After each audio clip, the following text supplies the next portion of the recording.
That was the best match I've ever been a part of. I first want to start with Kansas. Ray has been a mentor to me and someone that is a good friend, and I enjoy their entire staff. And it's the way I felt last night with you and I, that I hate that someone's season ends because, a match like that, it could have gone either way. And hats off to them on a phenomenal season. And I know, to some degree, we're playing with house money, and I think the pressure is tough. I thought they obviously gave us everything that we could handle, and but it's surreal. We made our first Sweet 16 last year, and that was pretty incredible. But this one definitely is even bigger because KU is 5th in the country, and to do it on their home court with such a great atmosphere. And I alluded to this last night. In the preseason, in those situations, we got tentative, and we went for it tonight. And had we lost, I said this in the locker room, I would have been so proud of the way we played. It would have killed us, I think. But we went for it, and that's a huge step for this team and this program. And against great teams, you've got to. So I'm a little bit of a recording from last night on that front, but I still think I'm a little bit in shock. But we are really excited to move on, and it was an incredible match. And hats off to Kansas. Questions for the student athletes first. As a player, just take us through celebrating. You guys rushed the court. You thought it was over. You see them get together. You kind of have that whole. We imagine an adrenaline dump, and you have to kind of reset and do it all over again. I guess what went through all of your minds and how you were able to reset that and still come up with a victory. I think. We did touch it, not gonna lie. So I didn't know that when I was we were kind of expecting the ball to come back. So I think just no matter what happened or what the call was, we were just gonna refresh our mind. And we've been saying all year long that this team is really mature. So I think to be able to get on such a high, like we just won, and then get brought back down, we just really stuck together, and we play so well together. And our maturity and our confidence, we knew that no matter if we won it on that point, we were gonna win it again. Yeah, Lydia actually took us into the huddle as they were deciding whether we had touched it or not. And she just really calmed everyone down and just told us either way, we're going to come back and we're going to win this. So she was a really great leader in that point. So thank you for doing that. Lauren, this one looked a little more emotional than last year's. Obviously with the way the match played out, probably had an effect on that being that it was kind of in doubt in the end versus what it was like in Chapel Hill. What was your reaction to, getting it accomplished, and how did you handle those emotions? Well, I try not to think about the fact it's my last year, but I just really trust my teammates, and we play so well together. We really believed that we were going to win, and we went after it. And I'm so proud of the way that the girls, not only on the court but off the court, just our chemistry together is something I can't explain. And I knew no matter what happened tonight, we were going to stick together. So. Early in the season, you guys played Kansas in a 5-set match in Omaha, and it was the different result. What was the difference to come back in this game and beat Kansas here? I think we were pretty pumped when we saw that we were coming to Kansas. I know a lot of people could be like, ooh, Kansas is a hard draw. We were like, yeah, we want to come back and beat them, and we want to do it in fashion on their home court. So I think we were really excited, and we remembered that. That game was a tough loss that we've remembered all season, so we were not going to let it happen again. Yeah, I would just say all of our experiences and everything we've gone through as a team, all our wins and our losses have really just brought us all to this point, to the point where we had enough confidence to know that we could do it. So I really think that the confidence and belief was what set us apart tonight.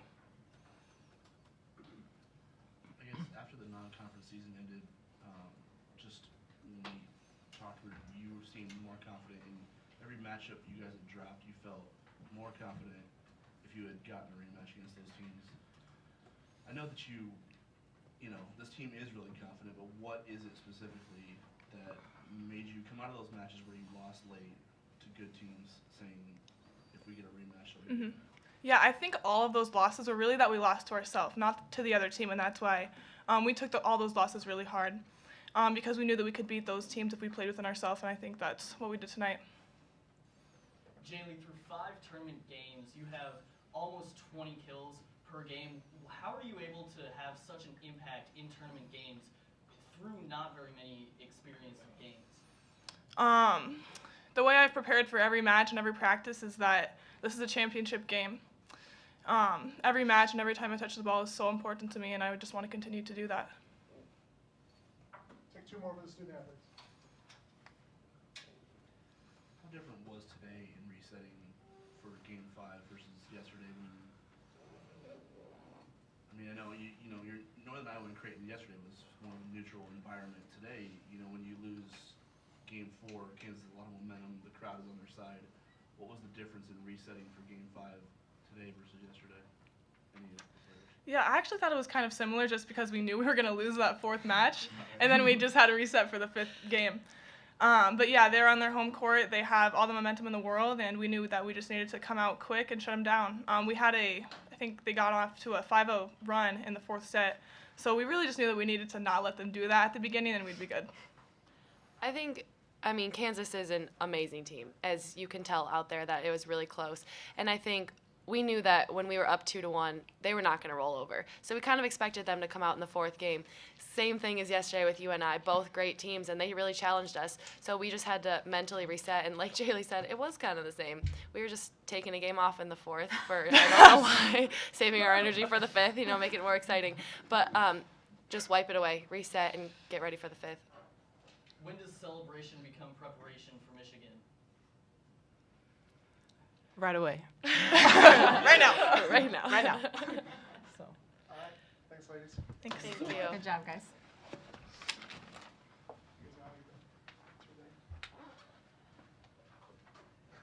Questions for Coach Booth?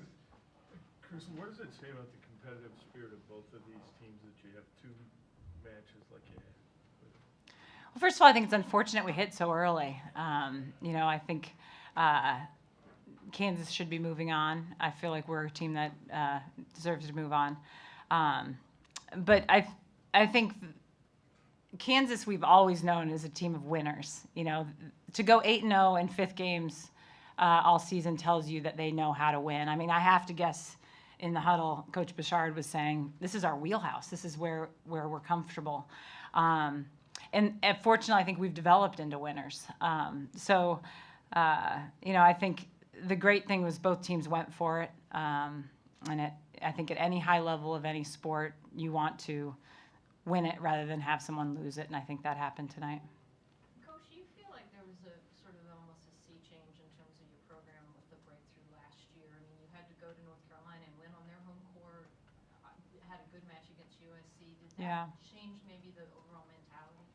I think it absolutely did. I think what we've learned in the last 2 years and through our non-con is we now believe we can beat anyone in the country. I think before it was we hope we can beat anyone in the country.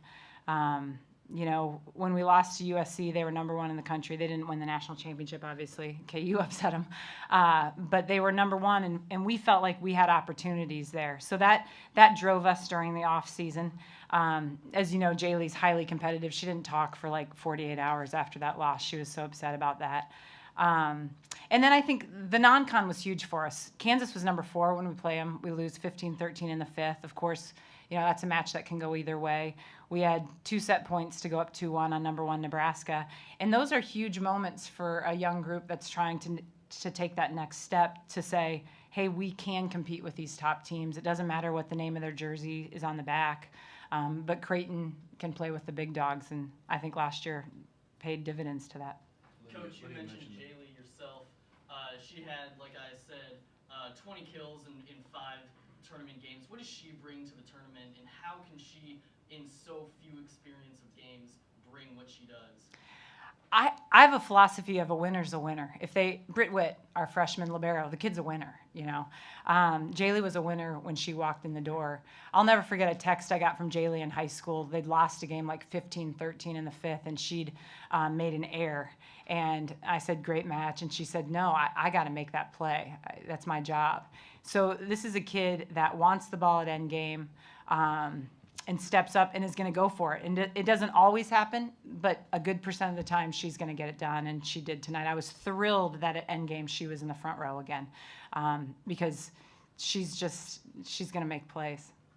What's going through your mind mind? Obviously, Lydia knows. I mean, she said she knew that they touched it, so there was probably an overturn coming that she could calm the troops. What's from your perspective, having to deal with the Yeah. letdown, then the build back? It was hard. I did not think they touched it. I thought we'd won it. And I have seen that happen so many times, and a team gets rattled and we lose the next point immediately. If I had a timeout, I would have taken it. I did not have a timeout. But I told them in the locker room, I'm yelling, and the team turns to me. A couple of the players are like, we got this. Like, they're calming me down in that situation. Again, a maturity standpoint for them. And they did. And then we nailed the pass, and I think it was a first ball kill, if I recall, but I have no memory. So I could be wrong on it. I guess Marissa Wilkinson kind of is a player who maybe lost in the shuffle isn't a fair assessment, but I mean, with all the offensive parity you have, it's easy to kind of overlook certain players. How big was she this weekend? I mean, just from an efficiency standpoint. Yeah, she was. detail. She was incredible. She carried us a lot last night, and then she was a huge factor again tonight. She's so versatile. Hers goes back to the off season. Her vertical's up. She's just incredible shape, and it's fun to see a kid that, our season started in January, and people that commit to the process, this is how you reap rewards on matches like this. Coach, what do you expect out of Michigan in the Sweet 16 in, I think, Austin? It is in Austin. I don't know much about Michigan. I know that they've got a stud middle, Abby Cole, who is a former teammate with Kinsey Crawford, one of our defensive specialists. So that'll be fun. They're good friends. I know Mark's a great coach, and they've played the rigors of a Big Ten schedule. So we will dive into that immediately. We are thrilled for the opportunity. I've been to Austin, but I've not played at Texas. So, I think we'll take tonight off, and we will dive in tomorrow. Thanks, Coach. Thanks, Coach. Thank you, guys. If anybody needs more, we can do it.